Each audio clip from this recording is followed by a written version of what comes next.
O sea, ya hubo una liberación de las viejas convicciones antiguas, dice. Asimismo, el que fue llamado siendo libre, esclavo es de Cristo, porque ahora estamos por el Espíritu sujetos a Él. Realmente usa la misma expresión en nuestro español, pero el contexto de esclavo en Cristo es básicamente alguien que ha determinado vivir bajo el paradigma de los criterios de Dios. No me interesa otro criterio más que el de Dios. Yo a ese me someto. Y usa la referencia, usa la expresión esclavo en el español, pero sé que la connotación no tiene que ver con estar oprimido por alguien más, porque nos hicimos y nos sometimos a Dios, que es el que nos liberta. En Él somos libres.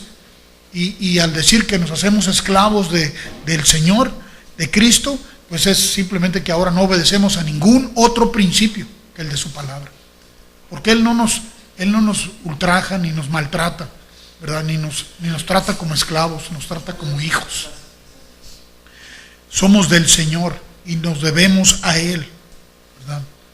Dice, por precio fuiste comprados, no es hagáis esclavos de los hombres. Y aquí creo que incursionamos un poquito a mirar cómo es que a veces uno se esclaviza a cuestiones. A lo mejor no lo vemos en el contexto literal de esclavitud, pero realmente sí se ata uno, ¿verdad? Y ahí cada uno tiene que examinarse cómo vive y a qué se ha comprometido con los hombres. Y cuando decimos los hombres, también a las instituciones que los hombres tienen, ¿verdad? Llámesele institución financiera, fiduciaria, bancaria, como quiera que ésta sea, ¿verdad? Pues sí. Nos hacemos esclavos de los hombres cuando nos ofrecen tarjetitas de plástico y nos dicen, con eso. Y hoy día, dígame si no es lo más común. Hoy día, básicamente, el sistema en el que vivimos nos obliga a tener que manejarnos a someternos al sistema que hay. Y porque si tú ya no manejas un pedacito de plástico aquí, ya no eres capaz de ir a rentar un coche cuando vas a otra ciudad. Ya para entrar a un hotel básicamente te obligan a eso. Y si pagas en efectivo ya te ven raro, será traficante. Si sacas efectivo ya te ven raro. Tantas cosas han cambiado de cuando yo era un niño. Yo recuerdo que obtener un crédito aquí en México era un sueño guajiro. No se podía. Era tan difícil. Y ahora están continuo.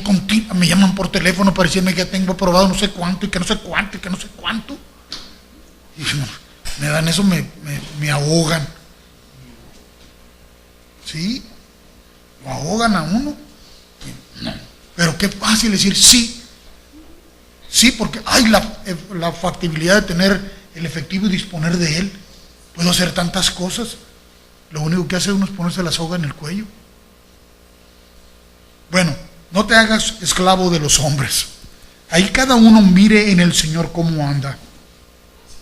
Dice, cada uno, hermanos, en el estado en que fue hallado, así permanezca para con Dios. ¿Qué no dijo? Si eres esclavo, trata de liberarte de esa condición. ¿A qué se refiere entonces? En el estado en que fue llamado, así permanezca para con Dios.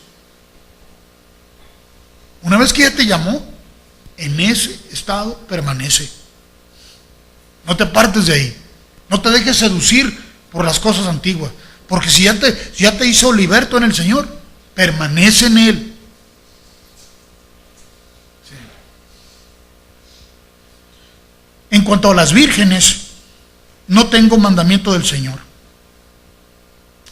mas doy mi parecer. ¿Quién se lo pidió?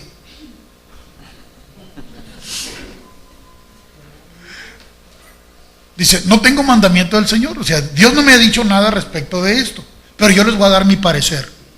¿Se contrasta eso? ¿Va a hablarnos entonces ahora el apóstol con un mandamiento de Dios? ¿O en qué perspectiva nos va a dar su parecer?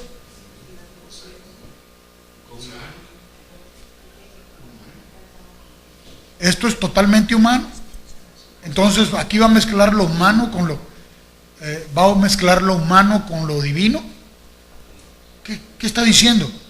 Claramente dice, en cuanto a las vírgenes, obviamente va a tocar el punto de los padres que tienen jovencitas todavía que no se han casado, ¿verdad? No tengo mandamiento del Señor. Nada específicamente de que Dios me haya dicho esto. Dice, mas doy mi parecer. ¿Va a mezclar lo humano aquí?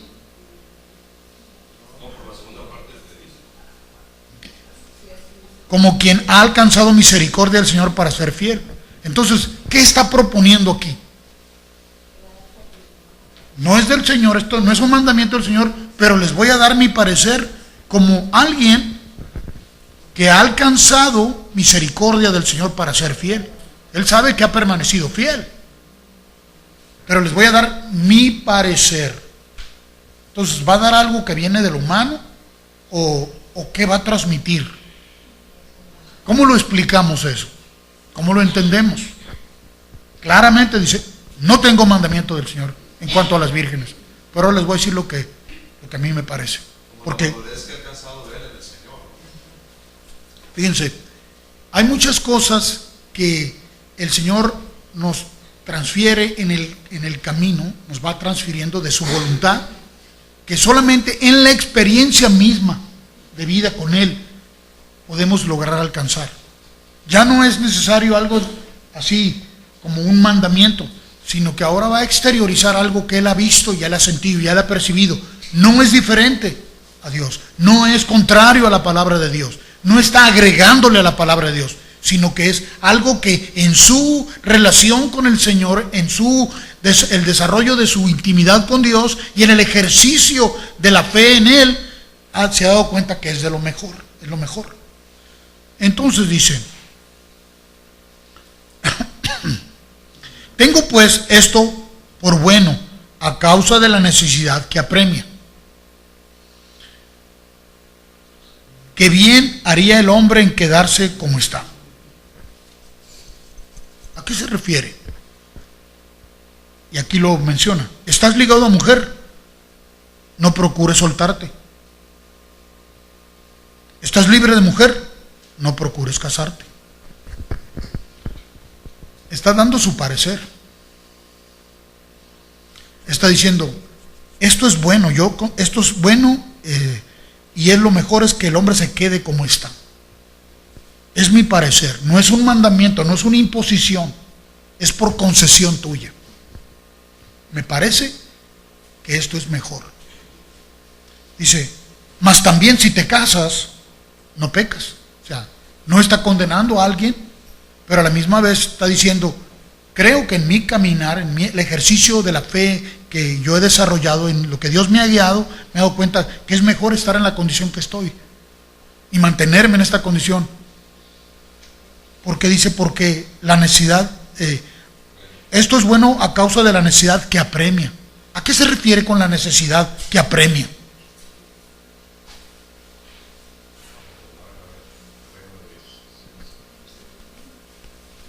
Acércate más en medio.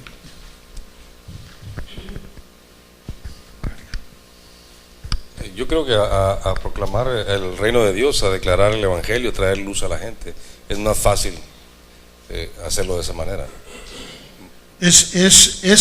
La necesidad que apremia es que está mirando qué es lo que está viendo en medio de la sociedad en que está. Está viendo el mismo. ¿No creen que es diferente a lo que nosotros estamos experimentando hoy? Está viendo el deterioro. Y aquellos que han alcanzado ya misericordia, básicamente lo que dice, si te casas no pecas, está bien, pero si te mantienes sin casarte, hay algo que es mucho más importante que tú te cases. Hay una necesidad apremiante de que el evangelio sea transferido. Él estaba pensando, no porque no pensara que tenía necesidad, no tuviera una necesidad, dice, que no dijo en algún momento que solamente nosotros no tenemos derecho a traer una hermana con nosotros por mujer, así como la tiene Pedro y la trae el otro por allá, ¿no? Pero debido a que estaba viendo la necesidad imperante de que se predicara el evangelio, Él lo sentía de corazón, dijo, prefirió mantenerse en ese celibato. Él dejó de pensar en sí mismo o en lo que su propia persona le decía o le demandaba como que era una necesidad para consagrarse de lleno al Evangelio. No está exigiéndole a nadie que lo haga, solamente está externando un criterio. ¿Sí? Está diciendo, es mejor porque hay una necesidad apremiante. Dice, y si la doncella se casa, no peca, pero los tales tendrán aflicción de la carne. ¿Quiénes?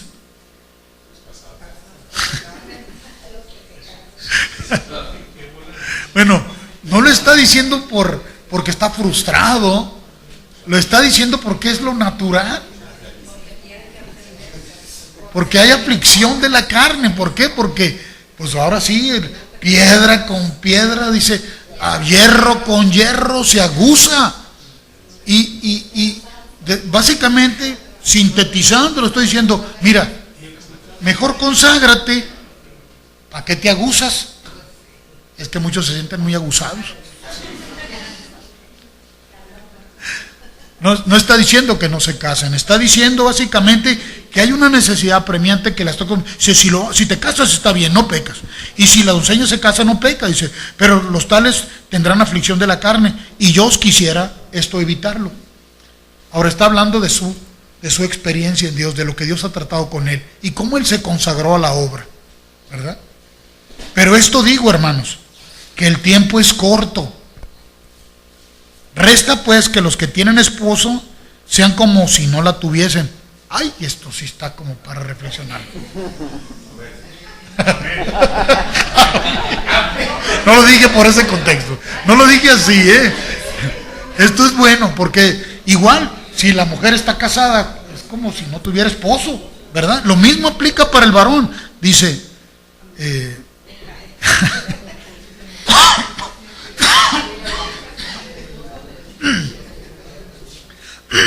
dice, el tiempo es corto. Estamos hablando del primer siglo de la era cristiana. ¿Cuántos siglos han pasado desde entonces? ¿Cuántos siglos? 20. Básicamente ya estamos en el siglo XXI, ¿verdad? Entonces, pero de todas maneras lo que está diciendo, el tiempo es corto. Se equivocó, porque han pasado 20 siglos. Se equivocó. O esto no está inspirado por Dios. El tiempo es corto. O sea que realmente el tiempo es corto. Porque ¿qué son los años? La nada. Es nada. Si desde el día de la creación hasta este día han transcurrido 60 siglos o los 70 siglos, los que han sido, ha sido nada. Y mira la condición del hombre. Lo único que trae esperanza y seguridad al hombre es la palabra de Dios, el Evangelio. Entonces, sigue siendo verdad. El tiempo es corto. Resta pues que los que tienen esposa sean como si no la tuviesen. ¿Qué? Está diciendo, ¿estás casado? Ahora, como si no existiera tu mujer. Eso está diciendo. ¿Qué está diciendo? Pues ya sabemos lo que no está diciendo. Pero ahora digan, ¿qué es lo que está diciendo? Que te consagres a la obra, que sea la prioridad de tu vida. O sea, básicamente la consagración al Señor. Pero si te consagras a la obra, ¿vas a desatender a tu esposa? Entonces, el contexto de como si no la tuviese, ¿qué quiere decir? Ahí está, pero no está. Que vivas alegre sin aflicción. No, serio. ¿Qué significa eso? ¿Qué significa? Y si los que tienen esposa, ¿y por qué dice nada más a los que tienen esposa? No dice a las esposas las que tienen esposo. Híjole, no me vengan con chauvinismo, Realmente es por la cultura en la que viven. Realmente el marido era básicamente, ¿qué era? El patriarca. No está entrando en contención de ese sistema. El sistema patriarcal no es un diseño de Dios. Sin embargo, él no está peleando en contra del sistema patriarcal. Simplemente está confiando que el Espíritu Santo va a traer ese entendimiento al pueblo de Dios, ¿verdad? Pero sí se dirige al varón y le dice, así que el que tiene esposa sea como si no la tuviese. ¿Qué está instando aquí a hacer? A consagrar su atención al Señor y lo que el plan de Dios, o a consagrarse a servir a su esposa. Si te consagras a servir a Dios, nunca vas a desatender las cosas a los demás, jamás. Lo vas a hacer con la determinación y la convicción correcta. ¿Por qué? Porque te has consagrado a Dios. Pero aquellos que se consagran el uno al otro, para servirse el uno al otro y dejando de lado, es como aquel que se entrega al servicio de su familia, pero se olvida de su consagración de Dios, porque estoy ocupado, Señor. Tengo una familia que criar. Es como que le digo, Señor, yo te voy a seguir, nomás deja que vaya y entierre a mi padre que ya se murió. Le dijo, deja que los muertos entierren a sus muertos. Ay, qué desconsiderado. Que no sabía que iba a haber un funeral, iba a haber un velatorio y no. ¿Por qué le contestó así? Porque en el orden de las prioridades internas del hombre siempre va a anteponer otras cosas que su consagración a Dios. Y Dios no quiere que comprometas tu atención a alguien más y a nadie más, porque Él sabe que solamente cuando consagras tu atención a Él va a haber equilibrio en ti y en tus relaciones con todos los que ya te rodean y de aquellos que descienden de ti. Porque sí te fue dado el privilegio de experimentar la paternidad y la maternidad. Y sí, los hijos son herencia del Señor, dice. Sin embargo, si te consagras al servicio de ellos y dejas de lado tu consagración a Dios, nada te va a funcionar. Ninguna forma humana de consagración, porque hay hombres que se consagran totalmente a su familia. Totalmente. Les sirven. Hay otros que son totalmente irresponsables, ¿verdad? Y los abandonan sus familias. A veces, mayormente los varones abandonan a la familia, o las mujeres abandonan a su familia también. Pero en este contexto que está hablando, está diciendo, pon tu atención donde la tienes que poner. Mantén tu consagración ahí, porque entonces habrá un equilibrio perfecto en lo que tienes que hacer para con aquellos que vienen y son de tu procedencia, a los cuales engendraste y a los cuales concebiste, aquellos que Dios te dio el privilegio de procrear. El énfasis está en poner nuestra atención al Señor. Dice, así que los que tienen esposa como si no la tuviesen, quiere decir que no pongas tu prioridad ahí. Y los que lloran como si no llorasen. Y los que se alegran como si no se alegrasen. Y los que compran como si no poseyesen. Y los que disfrutan de este mundo como si no lo disfrutasen. Porque la apariencia de este mundo se pasa. ¿Qué está diciendo? Que ya no disfrutes, que ya no llores, que no te alegres, que no compres. Está diciendo que no pongas tu atención en las cosas de este mundo. No pongas tu atención ahí. No pongas tu esperanza ahí. Todo el mundo pasa y sus deseos, mas el que hace la voluntad de Dios permanece para siempre. Es ahí donde quiere que pongas toda tu atención. Porque si no, las cosas de este mundo nos distraen. Créamelo, fácilmente nos distraen las cosas. La provisión de Dios nos podemos distraer con ella. Eso no fue lo que le pasó a Lucifer. Puso toda la atención en el don que había recibido y apartó su atención de Dios. Y al rato se engolfó en él mismo y ya quería ser él Dios. Creía que podía controlar. Verso 32 dice, quisiera pues que estuvieses sin congoja. El soltero tiene cuidado de las cosas del Señor, de cómo agradar al Señor. Pero el casado tiene cuidado de las cosas del mundo, de cómo agradar a su mujer. ¿Dónde vas a poner tu atención? No me digas, sí, te quiero agradar, hija, pero primero a Dios. ¿Me explico? ¿Está claro esto? ¿Dónde voy a poner mi atención primero? Quiero quedar bien con mi esposa, quiero quedar bien con el esposo, y aunque eso comprometa mi consagración a Dios. Híjole, esto demanda de actuar en la fe, demanda de nosotros, de otra manera no podemos. Hay asimismo diferencia entre la casada y la doncella. Si la doncella tiene cuidado de las cosas del Señor, si se ha consagrado. ¿Usted cree que la doncella tiene cuidado de las cosas del Señor si vive atrapada con las cosas de este mundo? Vive absorta en querer complacerse a ella misma. Si tu hijo o tu hija está buscando complacerse a ella misma y tú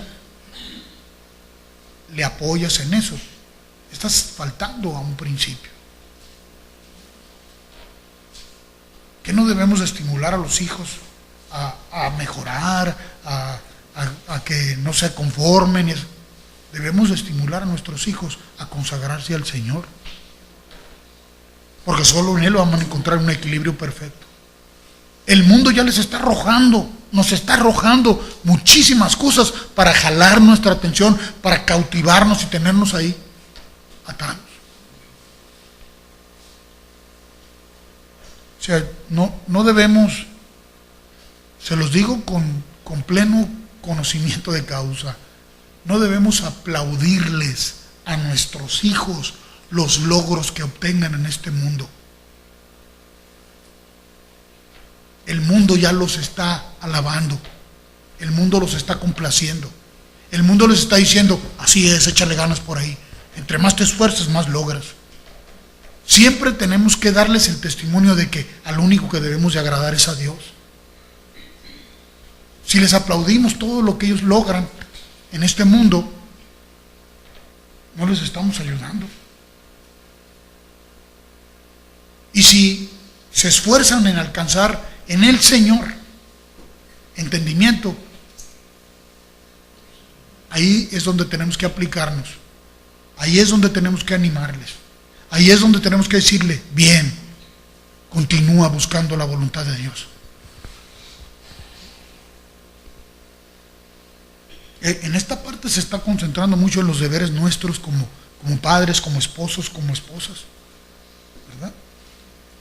¿Por qué? Porque el mundo arroja muchas cosas a nosotros.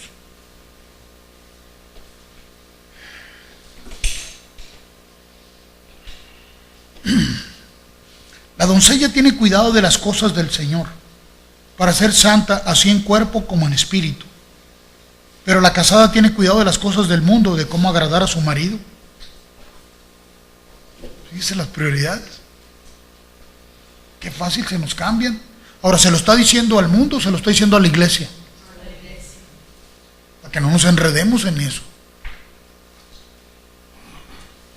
Esto lo digo para vuestro provecho, no para tenderos lazo. O sea, no los quiero atar con esto. Les estoy diciendo para que aprovechen el entendimiento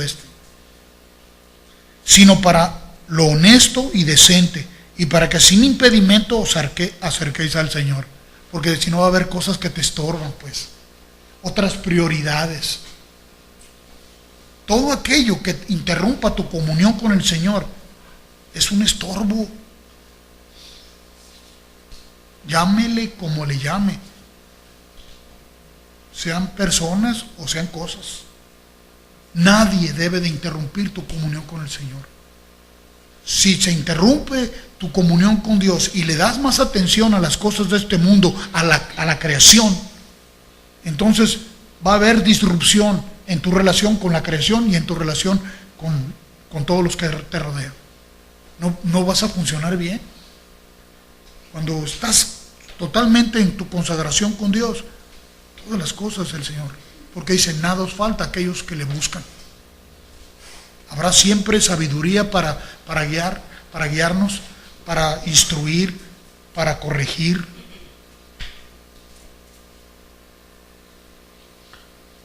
Cuando no estamos atentos al Señor, no sabemos cómo corregir a nuestros hijos. O los laceramos y los lastimamos, en enojo, o somos, les toleramos que los niños o los hijos se conviertan en hijos que no saben respetar el principio del Señor. Por eso dice la Biblia, instruye al niño, no dice instruye al adolescente, no dice instruye al joven, dice instruye al niño en su camino, corrígelo y te dará descanso. Desde que es niño tienes que empezar con eso, porque si lo dejas se convierte se va a convertir en una persona totalmente desobediente y totalmente en una persona que no tienes control, no hay control en él, no va a saber cómo conducirse en su vida. ¿Por qué? Porque no hubo la sabiduría o la manifestación de ella en mí para poderle guiar y corregir.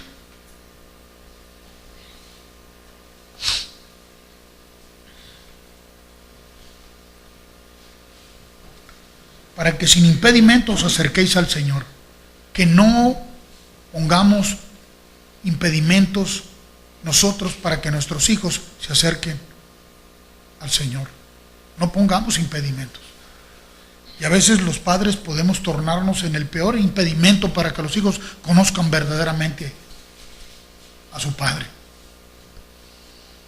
por no hacer lo que es necesario hacer con ellos. Pero si alguno piensa que es impropio para su hija virgen que pase ya de edad, no sé, ¿qué está diciendo aquí? Pero si alguno piensa que es impropio para su hija virgen que pase ya de edad, a ver, alguien explíqueme eso, por favor. ¿A qué está diciendo? ¿A quién se refiere?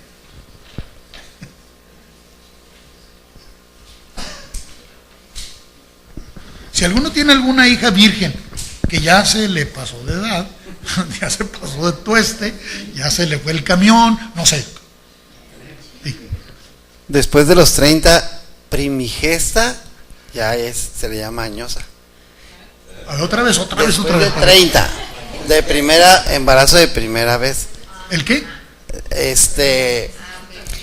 Primigesta, o sea, el primer embarazo, estamos hablando de virgen, pues. Sí. Para el primer embarazo, después de los 30, ya se considera primigesta añosa. Digo, es un término. Añosa quiere decir que aumentan los riesgos ya del embarazo. Aumentan los años. No, entonces, digo, se pudiera hablar, hablando de virginidad ahí, para un embarazo, después de los 30. Digo, no hay una edad que sea, grande una mujer, pero para el embarazo empiezan los riesgos a aumentar. Muy bien, entonces... Eso es en la literatura, pues. Sí, entonces le encuentras una conexión al consejo que está dando aquí. Dice, pero si alguno piensa, está hablando del padre, recuerden, la figura paterna era la figura central de la familia, era el patriarca. Entonces se está dirigiendo al varón, no está rechazando esa figura, confía que el Espíritu Santo va a traer la disolución de ese criterio en su momento, y está actuando el Espíritu Santo, pero sigue dirigiéndose con el patriarca de la familia. Dice, si alguno piensa que es impropio para la hija virgen que pase ya de edad, y es necesario que así sea, haga lo que quiera, no peca, que se case. Se tiene una hija que ya pasó, ya es primigesta o propensa a ser primigesta. Esa palabra apúntamela porque la voy a usar.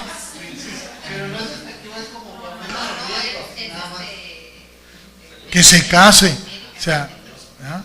Que se case. O sea, fíjense, no está diciendo que queda prohibido casarse para que se dediquen al ministerio. Está haciendo un llamado a la conciencia de cada uno para entender cuál es el principio fundamental. Si se casa, no pega, está bien. Sin embargo, yo les quisiera evitar congojas, dice. ¿Verdad? Y eso yo sé que es de Dios. ¿Por qué? Porque sabe que las relaciones interpersonales entre dos personas que se van a unir en matrimonio, tarde que temprano, va a haber afinación ahí, va a haber hierro con hierro se aguza. ¿Algún amén? No lo dicen al tanteo, sino por experiencia propia. ¿Eh? Sí. Chequen esto. Chequen esto. Pero el que está firme en su corazón,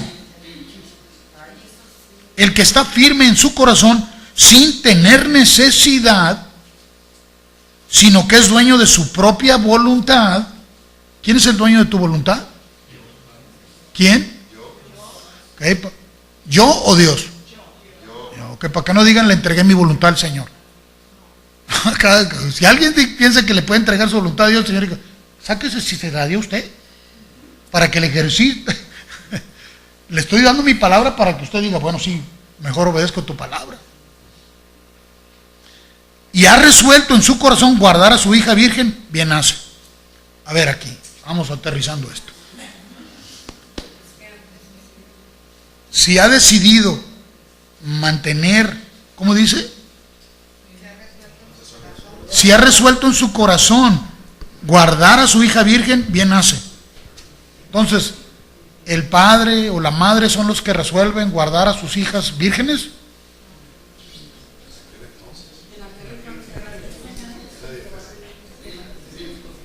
Entendiendo que, aunque se esté dirigiendo al patriarca de la familia, esto ha trascendido más allá de eso, porque sigue teniendo un fundamento para nosotros, ¿no? Para entenderlo. De otra manera, pues entonces, ¿por qué nos sirve eso? Sí, Lulú. Comentaba con Lulú, le digo, me parece a mí es cuando ya tenemos nuestras hijas que, por ejemplo, ahora dicen, ya tengo 25 años y ya, entonces a veces las empujamos, no, ya tienes que casarte porque mira, ya estás muy grande. Pero si resuelve ni la hija, y pues está mejor que se guarde porque tiene dominio y tiene su voluntad está equilibrada, está orientada, sabe lo que quiere. No pienso que en nosotros, ¿verdad? No sé en ese caso qué exactamente sería, pero pues aquí, igual que para nosotros las prioridades, si las prioridades están en el orden correcto, si la hija, en este caso, si la hija se ha decidido consagrar para el Señor, y yo no es como que está diciendo, no quieres obligarla a que se case, pues. Al padre le está diciendo, no la empujes a eso, bien hace si decides, sí, ¿por qué? Porque la muchacha se consagró para el Señor, y si el varón se consagró para el Señor, ¿qué? ¿Lo va a presionar? ¿Qué? ¿No te vas a casar? ¿O ya me resultaste del otro sendero? O sea, la presión, pues, por querer imponer algo, si ya se ha consagrado al Señor. Lo que está enfocándose aquí es la consagración de cada uno de nosotros. Ahora, se casó, está bien, pero no pierdas tu consagración. Ahora, ¿va a haber congojas? Garantizadas. Digo, ¿o no?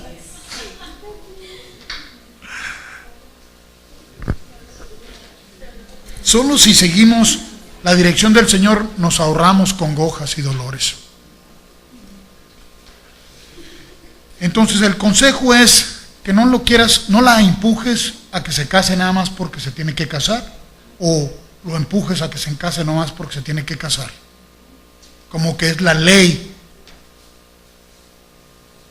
Pero el que está firme en su corazón, dice, de manera que el que la da en casamiento hace bien, y el que no la da en casamiento hace mejor. Ok, si ella no quiere y se consagró al Señor, ¿a qué le empujas?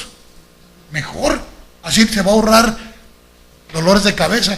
Pero si por la cultura, no, es que te tienes que casar y para darles pecho ya tienes que estar casada, y sobre todo la mujer,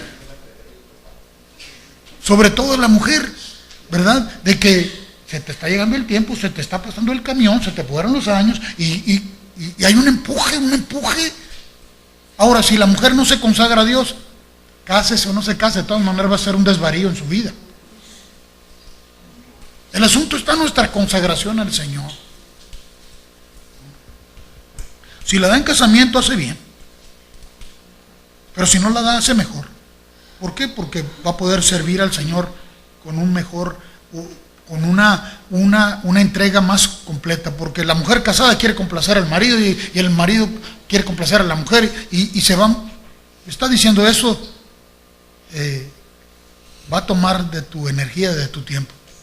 Si lo haces, está bien, pero estaría mejor si no lo hicieras. Dice, la mujer casada está ligada por la ley mientras su marido vive. Y si el marido se muere, queda libre esa ley. Pero si su marido muriere, libre es para casarse con quien quiera, con tal de que sea en el Señor. Se fijan que no hay un énfasis a decir que el matrimonio no es aprobado por Dios, al contrario. Lo que el apóstol está enfatizando es que el tiempo es corto, hay muchas cosas que están ocurriendo y la consagración nuestra al Señor es mucho mejor si no tienes que, estás libre para hacer esas cosas sin tener compromisos con alguien más. Pero si te casas y los dos se consagran, gloria a Dios, porque ambos están consagrados al servicio del Señor. Con tal de que sea en el Señor si se vuelve a casar. Porque si va y se casa con un inconverso, pues es como, ya pasó por una experiencia. Y a lo mejor el otro, ya eran conversos los dos. Y tardó tiempo en aguzarse hierro con hierro. Pero luego ya se libró de ese y por fin ya quedé libre, pero luego, ¡boom!, va y se mete en otra. Dice, si lo vuelve a hacer, hágalo pero en el Señor. Si no, va a batallar más. Y créame, entre más pasan los años, no es como que el temperamento se va suavizando.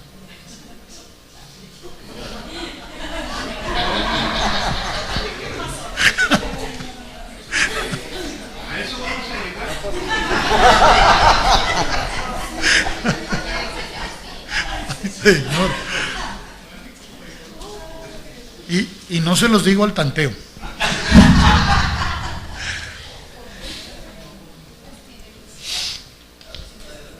No sé si me estoy metiendo en problemas.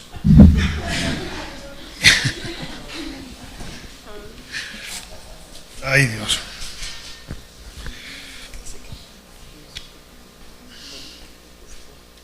Así que si se vuelve a casar, con tal de que sea en el Señor, dice. Pero a mi juicio, y acuérdense, como alguien que ha alcanzado gracia y misericordia de Dios y se consagró, dice, pero a mi juicio, más dichosa será si se quedare así. Y pienso que también yo tengo el Espíritu de Dios, así que para que nadie diga que no. O sea, yo digo, dice, a mi juicio. Pero todo esto es por consentimiento, no es por mandamiento. Muy bien. ¿Alguien tiene alguna pregunta respecto a esto que tocamos ahora? Sí, Flor Ángel. Esta carta pues evidentemente es para los creyentes, por eso dice que te consagres si estás soltera o si enviudaste, pero la gente que no es creyente y que dicen los papás, no, pues ya tiene 30 y tantos, ya lo sacó en rifa, o sea, ¿cómo le hago, no? Sí, porque... ¿Qué crueldad es esa, O sea, ahí pues no aplicaría, porque muchas veces la gente dice, no, pues es mejor que esté en pareja, o sea, mejor que se case, ¿no? Cuando la gente no es creyente. Bueno, para el que no es creyente, no significa que estos principios no sean para él. Pero al hablar estos principios, al dar este consejo, lo está dando a la iglesia, primero, para que la iglesia se mantenga firme. Y segundo, este mismo consejo puede ser transferido. Porque aquellos que no son creyentes tenemos la esperanza de que lo van a hacer.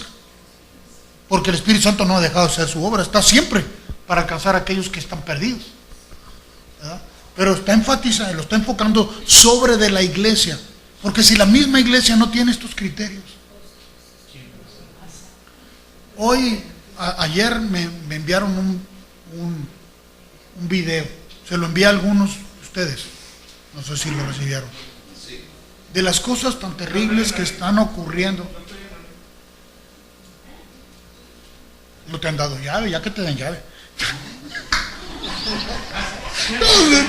Perdón, te lo envío luego.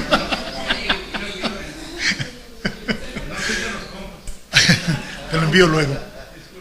No se lo envío a todos porque no soy muy ducho todavía, pero te lo voy a enviar. Con esta ancha. Bueno, este video están proyectando cosas de lo que está ocurriendo en la iglesia hoy, tan terribles y vergonzosas, terribles. Cómo se ha introducido la mundanidad dentro de la misma iglesia. Y si la iglesia está en esa condición y lo han aceptado esas condiciones y viven así, la que se llama iglesia, ¿qué esperanza tiene el mundo? Iglesias de aquí, de la localidad, ya me dejaron que se metieran influencias tan mundanas que ya están ahí danzando el Despacito y el no sé qué y el no sé cuánto. Música de los grupos como Sin Banderas y Marc Anthony y cosas así, y los metidos en la iglesia. La Michael Jackson ahí, tipos vestidos del Chapulín Colorado predicando. Sí, es como para decir, ¿cómo? Pero esas cosas están pasando aquí y ahora. Una perversión terrible, una apostasía terrible en los púlpitos. No digo esto para alarmarlos, digo esto para que se den cuenta que hay una realidad. Si nosotros no vivimos consagrados para el Señor, ¿usted cree que esas cosas no nos van a afectar? ¿Nos vamos a hacer parte de ellas? Si esos criterios los aceptamos, al rato nos podemos convertir en lo mismo nosotros. Nomás descuidemos nuestra consagración al Señor, los tornamos en lo mismo. Me envían invitaciones a algunos pastores que me conocen para ir a sus eventos. Yo ni siquiera los menciono aquí. No los menciono. A nadie le prohíbo que vaya donde quiera, que no es mi lugar prohibirle nada a nadie, pero yo no los promociono ni los hago porque me doy cuenta de lo que está pasando ahí. Cada uno es libre de tomar la decisión que quiera tomar, pero yo no lo voy a promover desde aquí. Mi esposa me decía hoy por la tarde que una pastora de la ciudad la invitó para un evento que va a haber de mujeres que están organizando. Me dice, pues me giraron la invitación, ¿cómo ves? Digo, mira, si tú decides aceptar la invitación e ir allá, a todas aquellas que tú llevas, tú eres responsable de todo lo que ellas escuchen y vean. Tú vas a ser la responsable. A ti te van a ser responsable. Si tú dijiste que está bien ir, pues tú eres la responsable. Si yo les digo está bien ir, ¿quién va a ser el responsable? Pues yo. Si ustedes van por su cuenta, pues allá ustedes. Yo confío en lo que estamos sembrando, pero cada uno mire cómo anda. ¿Entiendes? He asistido dos veces a invitaciones. La última, a la hora del lonche nos fuimos.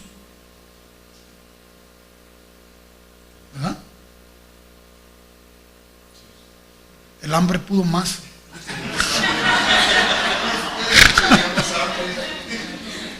No, es que lo que se estaba predicando era pura psicología. Y yo, ¿no qué? Y les dije ya con él, perdónenme por haberles invitado, pero no es para que vean cómo están las cosas. Pero no lo hago. Y no le dije a ustedes tampoco que fueran. Si alguno oye y ve y dice, ay, va a haber esto, pues vaya si quiere, es libre. Pero a mí no me va a poder echar la culpa de que... Muy bien.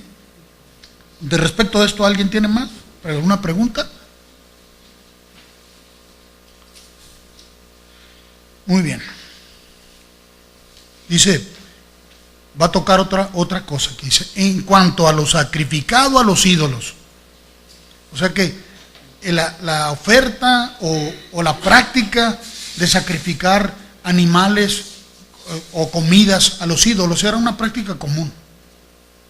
Más está enfocándolo con esto porque esta iglesia básicamente es una iglesia que estaba muy afín con la cultura griega. O sea, culturalmente, ahora espiritualmente son creyentes, son espirituales, pero vienen de una cultura que han vivido sujetos a este tipo de prácticas. Le ofrecían sacrificios, comidas, oblaciones a los ídolos. a alguien que no era el Señor, pues. Y dice, en cuanto a lo sacrificado a los ídolos, sabemos que todos tenemos conocimiento.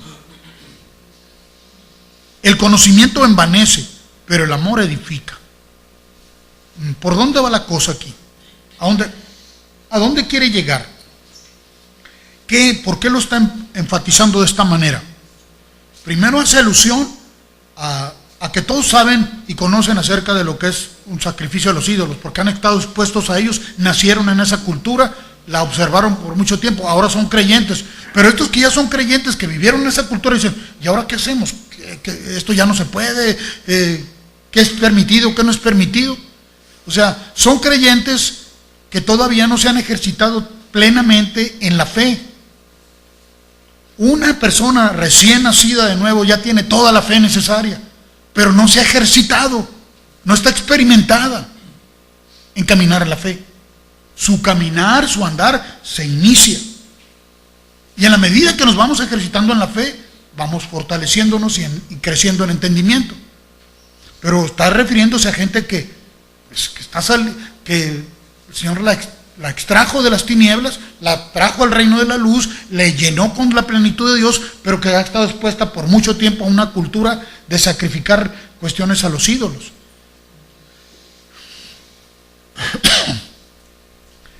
Y alguno que no está experimentado en el caminar en la fe, ¿cómo le llama a la Biblia? Uno que todavía no se ejercita en el andar en la fe, que ya tiene la fe, pero todavía no se ejercita en andar y en obedecer la fe. Acaba de nacer. Ok, hay otra palabra que usa la Biblia también para aquellos que inician en su caminar en la fe, pero que no han avanzado gran trecho. Neófitos. Por eso dice, no pongan a enseñar a un neófito. ¿Por qué? Porque todavía no ha andado en la fe. Porque no se ha ejercitado en ella. Ahora dice, si alguno se imagina que sabe algo, y desde aquí la desinflada que le dan. Si alguno se imagina que sabe algo, aún no sabe nada como debe saberlo. Por si creías que sabías algo. Está hablando de uno que es neófito, de un creyente neófito. ¿Queremos dejar esa etapa? Claro que sí. Todos necesitamos dejar esa etapa. Solamente debe ser un corto periodo de tiempo para nosotros. Pero quien se quiere mantener siendo un neófito es aquel que no se ejercita en la fe, aunque la tenga. Aquel que no obedece, no aprende a obedecer la fe. Obedecer la fe es lo más sencillo. Es lo más sencillo que hay. Andar en la fe para nosotros es lo más sencillo. Jesús dijo, o nos dice el Espíritu Santo, porque Él produce en vosotros el querer. Y también produce en ustedes el hacer. ¿Qué tan difícil es obedecer a la fe? Es simplemente renunciar a tu criterio, renunciar a las ideas, a los paradigmas que tú tenías de cómo hacer las cosas, para decir, Señor, pues dime por dónde le doy, cómo camino. Y el Señor te dice, dale así, haz así. Les he mencionado ya varias veces, cuando iniciamos esta congregación, el Señor me dijo, de esos 25 años que yo había caminado ya en el ministerio y que había aprendido a hacer muchas cosas, el Señor me dijo, todo lo que tú has aprendido a hacer, nada de eso va a ser aquí.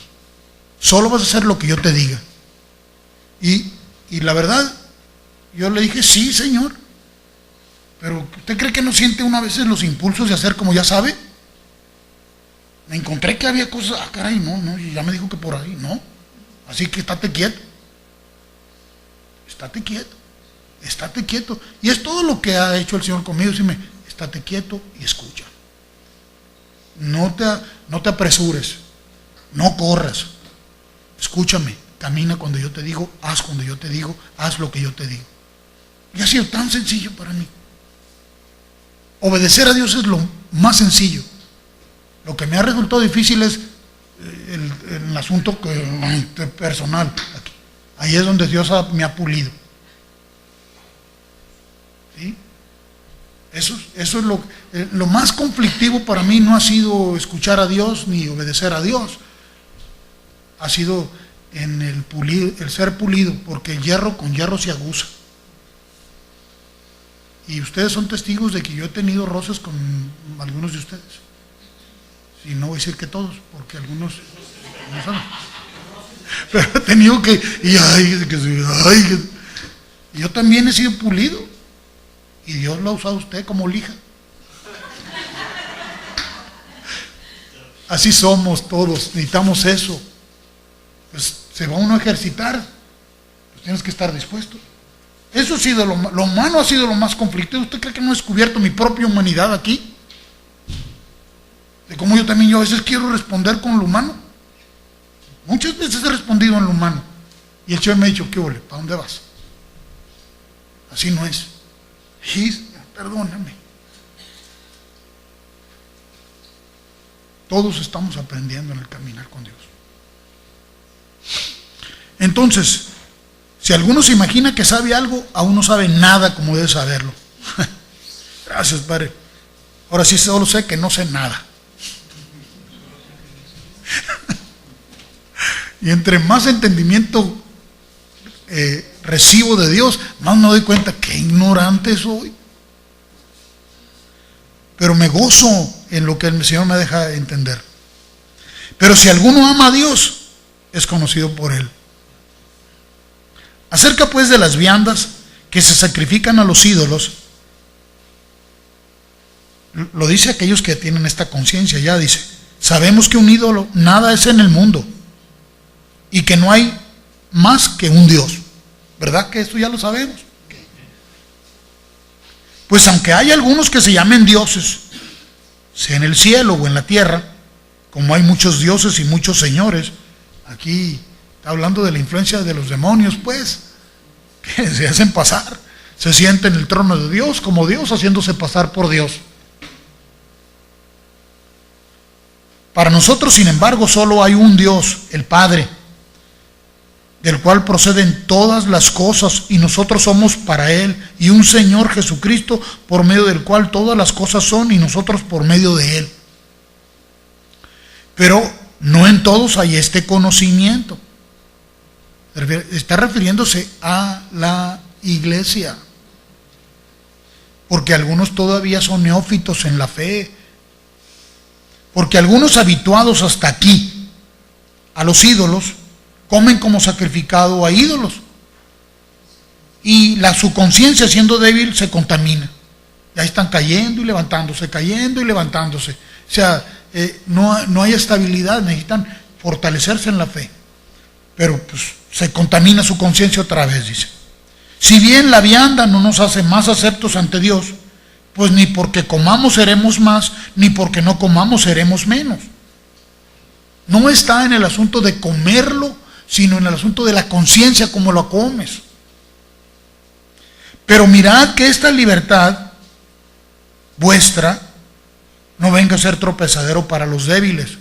O sea, aquí los que todavía no se han ejercitado totalmente en la fe. Para algunos, sí, pues para mí el ídolo no es nada.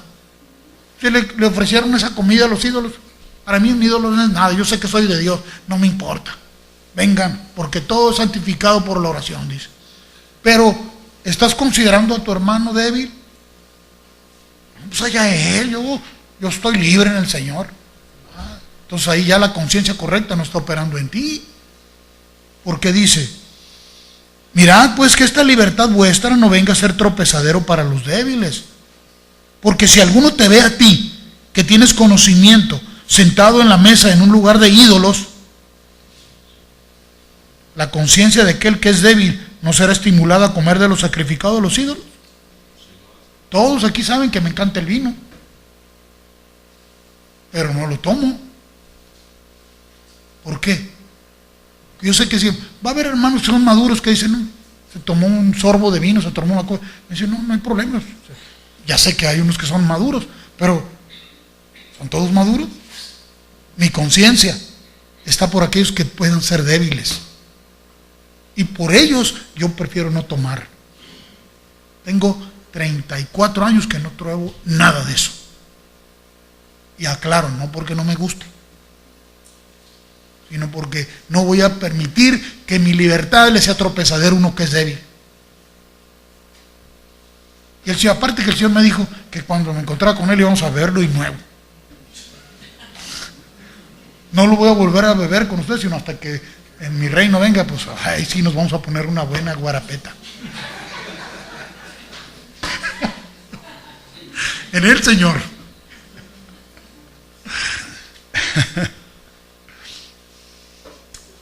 Y por el conocimiento tuyo se perderá aquel hermano débil por quien Cristo murió. ¿A qué está clamando aquí? A la conciencia de los que ya son más fuertes. Aquellos que saben que no se van a contaminar si se toman una copa de vino o se comen, ya no se ofrecen aquí, ¿verdad? O no conocemos esa costumbre de que alguien le haya ofrecido, o a lo mejor sí, aquellos que les ofrecen comidas a los muertitos. Sí, hay quienes le ofrecen comidas a los muertitos, son prácticas todavía que existen, y uno pasa por ahí y ve la comida, échale para acá. Miren, el muertito se le acabó, no, fueron los vivos que estaban ahí. Bueno, pero ya no tenemos eso, pero sí hay otras cosas de las que tenemos que estar atentos, pues. Pero mirad, pues, que esta libertad vuestra no sea tropezadora para los débiles. Entonces, la conciencia de aquel que es débil no va a ser estimulada como comer de los sacrificados a los ídolos, porque todavía es un neófito, pues. Y por el conocimiento tuyo se perderá el hermano débil por quien Cristo murió. De esta manera, pues, pecando contra los hermanos e hiriendo su débil conciencia, contra Cristo pecáis. Por lo cual, si la comida le es a mi hermano ocasión de caer, no comeré carne jamás, para no poner tropiezo a mi hermano. Ni modo, soy vegano.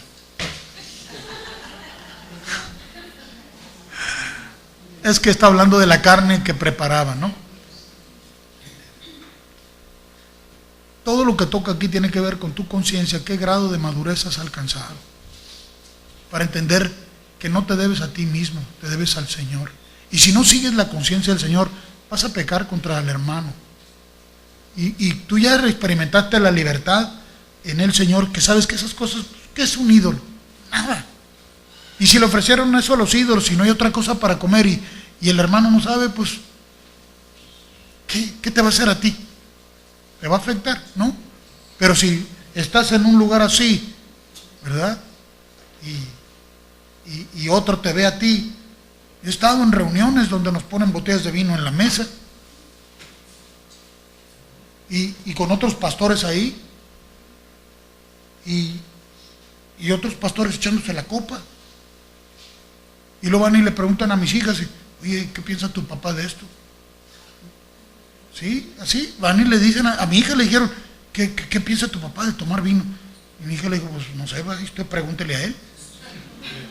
¿Por qué me echa la bronca a mí, verdad?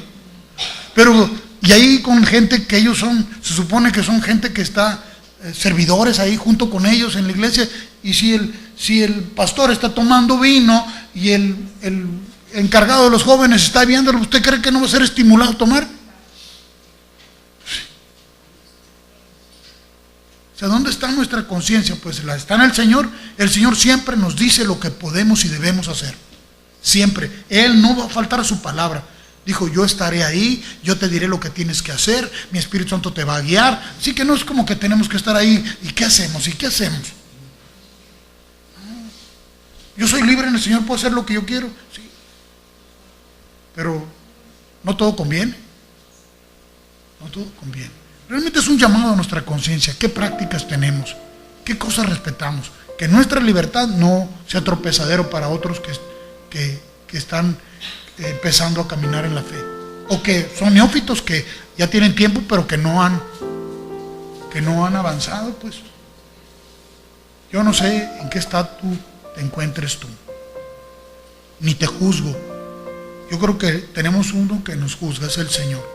Pero escuchemos al criterio del Señor y en ese criterio amparémonos y dejemos que Él sea el que estimule nuestra conciencia para saber qué hacer, cómo hacerlo y cuándo hacerlo. aquí le voy a dar hoy. Pero de esto, ¿tiene alguien preguntas? ¿Alguna observación o algún comentario, alguna reflexión? Tenemos tiempo.